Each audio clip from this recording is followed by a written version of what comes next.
Bonjour à tous, c'est GLG et je vous souhaite la bienvenue pour votre petit JT du Geek. Et aujourd'hui, nous zoomons sur le roster électrique Xiaopaoshe SC01 et surtout de l'énorme soutien qu'il reçoit de la marque Xiaomi parce que, alors c'est pas un véhicule proposé par Xiaomi, mais on verra que Xiaomi a quand même les yeux dessus. Ce petit ressort de 4 mètres de long pour 435 chevaux et une autonomie allant jusqu'à 50 km est tout simplement impressionnant.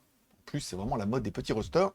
Xiaopaoshe, qui signifie petite voiture sportive en chinois, vous voyez, on aura appris quelque chose, est une marque récemment lancée par Tianjin Gongjianguai Auto Technology, une entreprise qui a attiré l'attention et l'argent de Xiaomi, bien évidemment.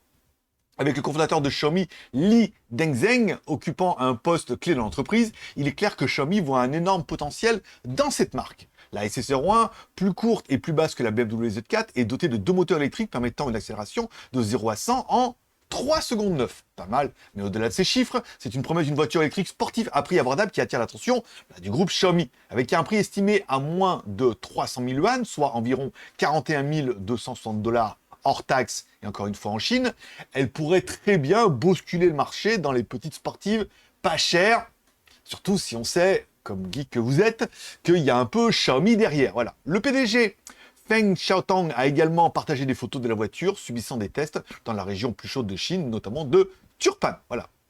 Avec un design séduisant et des spécifications prometteuses, la SC01 est clairement une voiture à surveiller de près, car ça permettrait d'avoir une alternative de ressort électrique. Je rappelle, bon, Tesla, car je pense que plus personne n'y croit.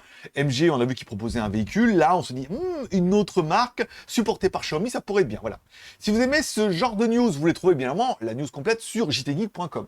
Et si vous aimez écouter ce JT du Geek, vous pouvez mettre un petit pouce en l'air. Si vous aimez les news, un petit pouce en bas. Si vous n'aimez pas les news, vous abonnez si ce n'est pas encore fait. Et moi, je vous donne rendez-vous demain pour votre prochain JT du Geek, toujours en mode électrique.